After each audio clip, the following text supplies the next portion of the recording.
ঘন কুয়াশায় চারপাশ ঢেকে আছে। মতি মিয়া নামাজ পড়ে বাসার দিকে ফিরছিল।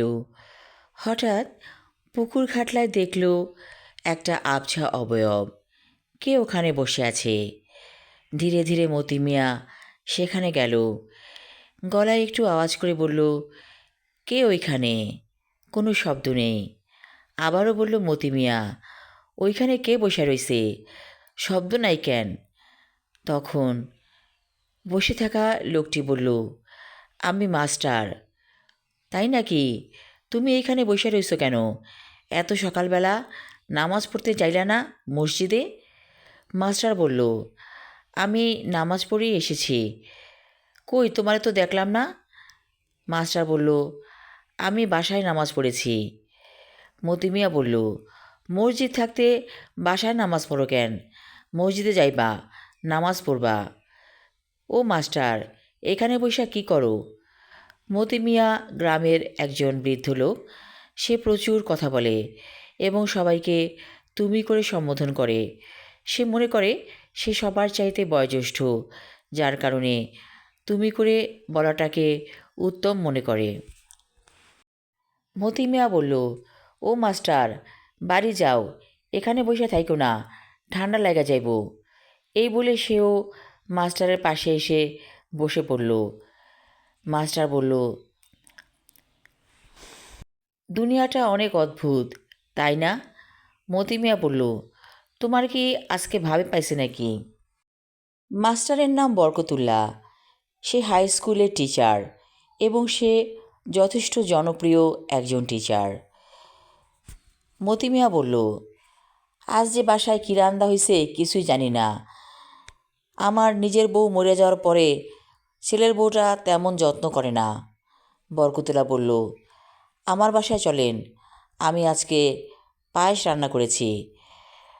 মতি মিয়া বলল, তাই নাকি? পায়েস? আহারে, কতদিন পায়েস খাই না। চলো তাইলে তোমার ঘরে যাই। মতি মিয়াকে নিয়ে বরকতুল্লাহ চলে এলো তার বাসায়। বরকতুল্লাহ বিয়ে করেনি, একাই থাকে। একাকী জীবনটা তার কাছে অনেক ভালো লাগে। পায়েসে মুখ দিয়ে মতি মিয়া ভীষণ অবাক হয়ে গেল। তুমি রান্না করছো এত মজার পায়েস? বরকতুল্লাহ কিছু বলল না, মিটি মিটি হাসছে। বলল, খান, ভালো লাগবে, আমিও খাচ্ছি। মতি মিয়া জামবাটির এক বাটি পায়েস একাই খেয়ে ফেলল এবং একটু লজ্জিত হয়ে বলল, আসলে পায়েস কয়েক বছর খাই না, যার কারণে এত মজা লাগছে। তোমার কম পড়ব না তো? আমি তো সব খাইয়া ফেললাম। বরকতুল্লাহ বলল, ডেকচিতে অনেক আছে, আমি আপনাকে যেটা দিয়েছি সেটা আপনাকেই দিয়েছি, আমার জন্য আছে, কোনো অসুবিধা নেই।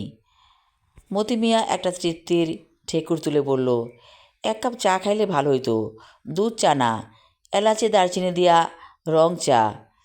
বরকতুল্লাহ বলল, আমি চা চড়িয়ে দিয়েছি চুলায়, বসেন আপনি, চা হয়ে যাবে। মতি মিয়া চায়ে চুমুক দিয়ে আরও অবাক হলো। সে বলল, আমাগো গ্রামে এমন একজন পুরুষ মানুষ আছে যার রান্না এত মজা, আগে যদি জানতাম প্রায়ই আইসা খাইতাম। তখন বরকতুল্লাহ বলল, আমি রান্না শিখেছি আমার দাদির কাছে। আমি যখন খুব ছোট ছিলাম আমার মা মারা যায়, দাদি আমাকে লালন পালন করেছে। দাদি যখন রান্না করতো তখন আমি তার পাশেই ঘুরঘুর করতাম এবং দেখতাম কেমন করে রান্না করে। মতি মিয়া বলল, এত মজার পায়েস কোনো দিন খাই নাই। বাদাম কিশমিশ কামড়ে কামড়ে পড়ছে, সত্যি অসাধারণ। বরকতুল্লাহ চায়ে চুমুক দিয়ে বলল, আমরা পানি থেকে সৃষ্টি হয়েছি। মতি মিয়া বলল, পানি থেকে না, মাটি থেকে।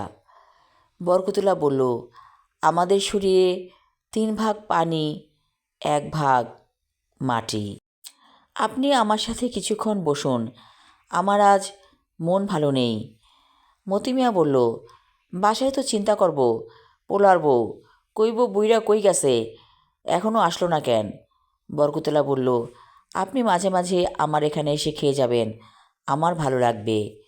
মতি মিয়া বলল, আজকে নামাজের পর মোনাজাতে একটা কথাই আল্লাহর কাছে বলছিলাম, আল্লাহ, আমার খাওয়ানোর একটা সুবন্দোবস্ত করো। বুড়াকালে কত কিছু খাইতে ইচ্ছা করে, কিন্তু খাইতে পাই না। হয়তো আল্লাহ আমার ডাক কবুল করছে। মজার একটা পায়েস খাইলাম অনেক বছর পরে। বরকতুল্লাহ ঠান্ডা চোখে তাকিয়ে আছে মতি মিয়ার দিকে। ধীরে ধীরে বলল, আপনি বাসায় যান, আপনার শরীরটা ভালো নেই। আমি আমার লেখা ছোট গল্প কালো ডানার পাখি পর্ব 1 পড়লাম। পরবর্তী অংশ থাকবে আগামী পর্বে। ধন্যবাদ।